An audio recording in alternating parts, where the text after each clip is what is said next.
bonsoir à toutes et à tous et bienvenue dans cet épisode 3 de Politicus. Je suis toujours avec la députée au Conseil des États, Johanna Gapani.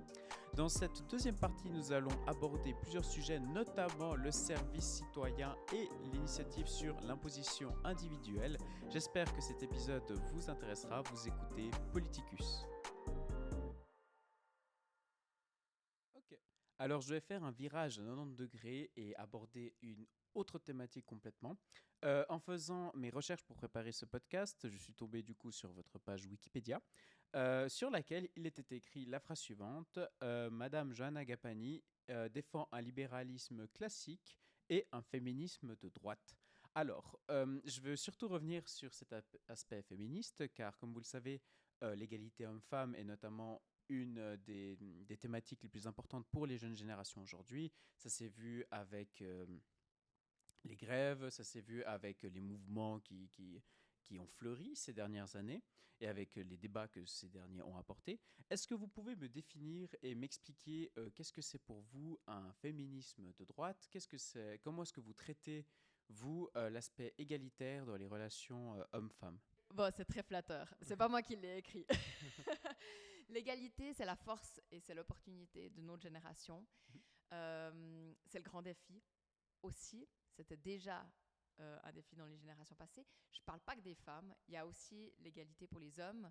Et c'est en arrivant aux mêmes droits et aux mêmes devoirs, autant pour les hommes que pour les femmes, qu'on arrivera vraiment à renforcer notre société. On en a besoin, j'en suis convaincue. Et en politique, je me rends compte à quel point c'est difficile. C'est difficile surtout de toucher aux vrais problèmes. Et aujourd'hui, on a des vrais problèmes. Par exemple, l'âge de la retraite, d'avoir un âge qui est le même pour les hommes et les femmes, c'est un point qui est important. Parce qu'à mon sens, il n'y a pas de sexe faible et il n'y a pas de raison qu'on ait un âge différent parce qu'à un moment donné, des hommes ont déterminé qu'on était le sexe faible. Donc ça, pour moi, c'est un point qui est extrêmement important. Et un autre combat que j'ai, c'est l'imposition individuelle. Le fait de dire que le deuxième revenu s'ajoute au premier revenu et finalement, il y a encore des couples aujourd'hui qui décident de ne pas se marier ou finalement de ne pas recommencer une activité professionnelle parce que ça leur coûte trop au niveau de l'impôt. C'est une énorme erreur. Aujourd'hui, on est dans une société où autant les hommes que les femmes ont des capacités et doivent pouvoir aller sur le marché du travail parce qu'on en a besoin. Et puis aussi, il faut dire, il y a pas mal de couples qui ont besoin de deux revenus pour vivre. Et je pense que ce n'est pas aux politiques de freiner ça. Donc l'imposition individuelle est extrêmement importante pour l'égalité aussi. Et puis le service citoyen est important pour l'égalité. C'est une initiative qui va être lancée très proche. Le 30 avril, exactement. La conférence de presse a eu lieu le mardi 26 avril. Et pour moi, c'est extrêmement important d'arriver sur cette égalité de traitement entre les hommes et les femmes. Parce que finalement, c'est là où on devient vraiment fort et on devient une société beaucoup plus forte que ce qu'on est aujourd'hui, avec des lacunes autant pour l'un que pour l'autre des genres. Et féministe n'est pas un terme toujours évident parce que le combat est très différent. Pour notre génération qu'il l'était pour les générations passées. Le droit de vote est acquis, la place en politique est acquise. Maintenant, ce pourquoi on doit se battre, c'est vraiment d'avoir cette même place entre les hommes et les femmes. Et je suis persuadée qu'on est capable de le faire. Mais ce n'est pas certainement la simplicité qui l'emporte encore, comme pour beaucoup de combats qui sont importants et nécessaires. Alors, j'aimerais qu'on s'arrête un tout petit moment sur le service citoyen ainsi que sur l'imposition individuelle. Commençons par le service citoyen du coup. Pour vous, quelle est l'utilité aujourd'hui d'un service citoyen? Quels sont les aspects sociaux que cela amènerait et surtout sur quoi il se fonde finalement? Car dans la période dans laquelle nous vivons, qui est une période très indécise, beaucoup voudraient plutôt augmenter les forces de l'armée et ils ont cette peur qu'avec un service citoyen, cela réduirait notre armée de milices, la force de notre armée de milices. Comment est-ce que vous percevez le service citoyen et comment le défendez-vous? Le service citoyen, il est très très important pour énormément de choses. C'est pas une réforme, c'est un projet d'une génération. Et moi, je crois que c'est le projet de notre génération. Un projet qui doit donner envie maintenant de s'engager pour notre pays. On a eu cette obligation de servir. que beaucoup de jeunes aujourd'hui comprennent plus bien ou se représentent plus bien. Et on doit trouver autre chose. On doit trouver autre chose qui convienne à notre génération et qui convienne surtout aux besoins de notre pays. Et le service citoyen, il répond à ça. D'abord, il renforce encore l'esprit de milice. Et ça, c'est important, d'avoir un moment de sa vie, de se dire, voilà, je fais quoi pour mon pays. Ça ne veut pas certainement dire se lancer dans une carrière politique et puis faire des soirées d'engagement ou de séance. Ça ne veut pas certainement dire faire l'armée de manière professionnelle. Ça veut dire, à un moment donné de ta vie, tu fais quelque chose pour la société. Et ça compte, ça renforce, ça donne de l'expérience. Et c'est extrêmement intéressant aussi pour la société de manière générale. Le deuxième point, c'est l'égalité de traitement. C'est qu'aujourd'hui, on cherche par tous les moyens à compenser les problèmes qu'il y a dans l'armée au niveau notamment du manque de personnes qui veulent la faire, par le fait de mettre des femmes ou le fait de dire, voilà, maintenant on oblige les femmes, comme ça on a suffisamment de personnes. En fait, ce n'est pas la solution. La solution, c'est une modernisation vraiment du système. Le service citoyen, il ne réduit pas les effectifs de l'armée, puisque dans l'initiative, on dit que les effectifs de l'armée sont garantis. Les effectifs pour la protection civile aussi. Mais par contre, il donne beaucoup plus de possibilités à toute une partie de la population qui aujourd'hui se dit non, ça c'est pas du tout pour moi. Et puis tout à coup, il pourra se dire ok, je regarde quand même, c'est quoi le catalogue qui est à ma disposition, qu'est-ce que je pourrais éventuellement faire. Et là, on a tous quelque chose à apporter à la société. Et surtout, en faisant de la politique, on se rend compte combien de personnes qui ne sont pas certainement politiques, qui n'ont pas certainement fait l'armée, qui ne sont pas certainement dans les pompiers, mais ont envie de faire un truc, ont envie d'organiser une manifestation, ont envie d'aller un après-midi s'occuper de personnes âgées, ont envie de donner un peu de leur temps pour la société. Et ça, j'ai l'impression que c'est quasi 100% de la population qui a envie à un moment donné de faire quelque chose. Et c'est ce que veut le service citoyen, c'est que c'est sur une petite période de notre vie, parce que finalement, la vie est courte, mais elle est suffisamment longue pour donner un petit peu de son temps pour la société. Et sur une petite période de cette vie, eh ben, on donne à un moment donné quelque chose pour notre pays.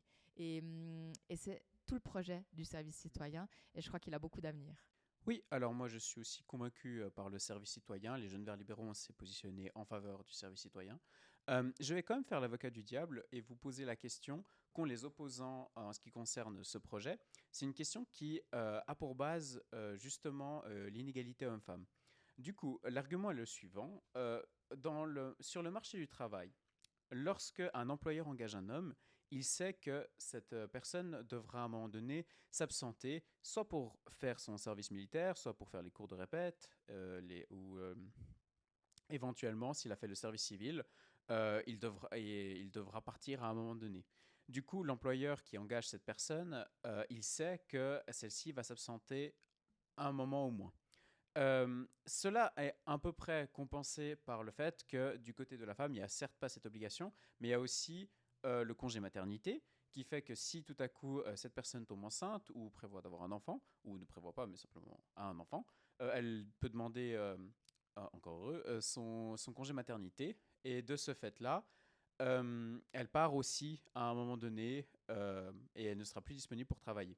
L'argument, du coup, c'est que si maintenant on activait un service citoyen, pour hommes comme pour femmes, les femmes seraient doublement pas extrêmement intéressantes sur le marché du travail, puisqu'elles devraient, l'employeur qui engagerait une femme prendrait le risque que non seulement elle parte pour un congé maternité, et en plus qu'elle parte pour ses obligations à la patrie, ce qui fait que les hommes seraient d'autant plus rentables sur le marché du travail.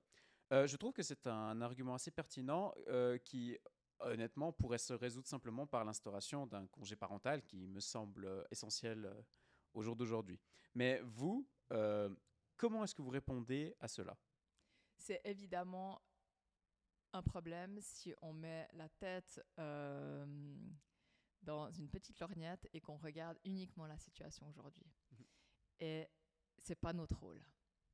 Aujourd'hui, il y a une question d'organisation qui se pose par rapport à l'armée, par rapport à l'armée ou par rapport au service citoyen, si autant les hommes que les femmes servent parce qu'effectivement, ça demande notamment des aménagements au niveau de la conciliation vie familiale, vie professionnelle. Ce n'est pas le cas que pour le service citoyen, c'est le cas de manière générale maintenant pour le monde professionnel, pour le monde politique. On a besoin d'une meilleure conciliation entre la vie familiale et la vie professionnelle. C'est connu. Dire effectivement les femmes ont le congé maternité, les hommes ont l'obligation de servir. Encore une fois, c'est regarder uniquement avec l'œil d'aujourd'hui. Demain, on aura un congé parental, c'est évident, c'est une nécessité. Et le service citoyen, il doit aussi être ouvert à tous avec une organisation qui est mieux compatible avec les obligations professionnelles notamment.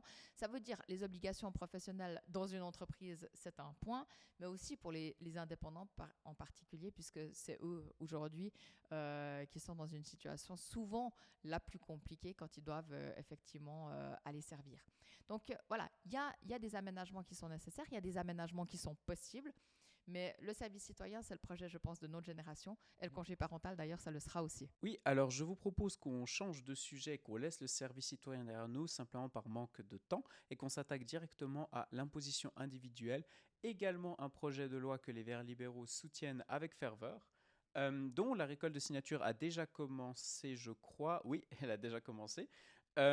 Expliquez-moi finalement, quelle est la problématique autour de l'imposition individuelle et pourquoi est-ce que vous estimez qu'aujourd'hui, c'est quelque chose qui devient essentiel en 2022. La récolte de signatures pour l'imposition individuelle, elle est déjà à plus de la moitié, donc on a déjà récolté un grand nombre de signatures.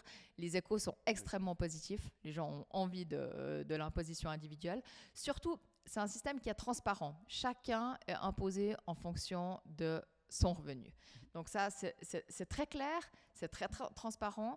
Et en fait, ça remet l'égalité au centre en disant on ne discute plus de si t'es le premier, le deuxième revenu. Finalement, chacun a son taux d'imposition en fonction de son revenu et chacun a une plus grande indépendance. Et je pense que c'est important en termes de modernisation du système. En termes de clarté, il faut arrêter ces patchwork au niveau cantonaux où on enlève la moitié du revenu pour arriver à essayer de compenser finalement le supplément qu'il y a eu parce qu'on a cumulé les deux revenus. C'est pas clair pour les citoyennes et les citoyens et c'est pas normal d'avoir un système qui est autant peu clair alors que finalement tous ceux qui payent des impôts sont touchés. Et surtout, au niveau fédéral, les corrections ne sont pas faites. Les corrections sont faites au niveau des cantons, avec différents systèmes, mais au niveau fédéral, la correction n'est pas faite et les revenus sont cumulés. Donc aujourd'hui, si on regarde, eh bien, les citoyens ont à gagner avec l'imposition individuelle, ils paieraient moins d'impôts. Et moi, je défends ça parce que je pense que c'est plus juste. C'est dans l'intérêt des citoyennes et des citoyens, c'est dans l'intérêt de l'égalité et c'est dans notre intérêt parce qu'on a tous intérêt à ce que autant les hommes que les femmes aient envie et des incitations à retourner aussi sur le marché du travail. Oui, alors c'est également une initiative qu'on estime relativement progressiste puisqu'elle remet tous les différents modes de vie des personnes sur un pied d'égalité, qu'on soit célibataire, marié, en couple, etc. Je pense qu'on arrive gentiment à la fin de ce podcast. J'aimerais savoir s'il reste un sujet que l'on n'a pas encore abordé, que vous seriez intéressé de développer. Ah oui, j'ai l'impression qu'il y en a un. Oui, peut-être un point qui est quand même important, et cette fois on revient sur les sujets techniques qui ne plaisent pas aux abstentionnistes. Mais on parle aujourd'hui de l'imposition minimale qui est imposée par l'OCDE. Et c'est un point qui est important parce qu'en fin de compte, il dit beaucoup sur l'évolution qu'on est en train de constater. On parlait avant de tout ce système qui se complexifie. Et justement, je crois que c'est important dans ce genre de débat de rester suffisamment fort, de rester suffisamment solide et de rappeler aussi nos limites. Parce que oui, il y aura un impôt minimal du coup qui va être imposé par l'OCDE pour répondre à certaines problématiques, notamment ces entreprises qui payent des impôts nulle part. Et je pense que c'est une réponse qui est nécessaire. Ça ne doit pas se propager, ça ne doit pas se déplacer sur toutes nos entreprises. L'OCDE n'a pas à venir dire au canton de Fribourg, par exemple, quel est le taux d'imposition pour les entreprises qui sont situées sur son territoire. Et cette indépendance, elle est extrêmement forte. Et je pense que je prends ce thème et je ne vais pas faire toute la théorie autour de ce thème-là, mais par contre, il met assez en évidence à quel point c'est important d'avoir autant les relations internationales pour se faire entendre qu'avoir notre indépendance et être suffisamment solide et fort dans notre pays pour être entendu. Et je pense qu'on est capable de le faire. La Suisse est un pays fort. La Suisse démontre en plus dans cette situation, après la pandémie, avec la crise en Ukraine aussi, qu'on existe, qu'on est là, qu'on prend position, qu'on n'est pas juste blanc ou neutre sans avis. Neutre, ça peut aussi vouloir dire avec un avis. On en a un, on le défend et on continuera à le faire. Pour ma dernière question, et c'est même pas une question, c'est plutôt un cadeau pour les auditeurs et auditrices, est-ce que vous pouvez nous donner une œuvre d'art qui vous intéresse, un film, un livre, un tableau, une sculpture, un jeu vidéo, peu importe, mais quelque chose finalement à laisser à l'auditeur et à l'auditrice? On peut pas appeler ça une œuvre d'art, mais j'adore Star Wars. Moi, j'appelle ça une œuvre d'art. D'accord, alors, Johanna Kapani, merci beaucoup. Merci à vous. Et voilà, c'était l'épisode 3 de Politicus avec la députée au Conseil des États, Johanna Kapani. Merci à toutes et à tous d'avoir écouté. On se retrouve très bientôt.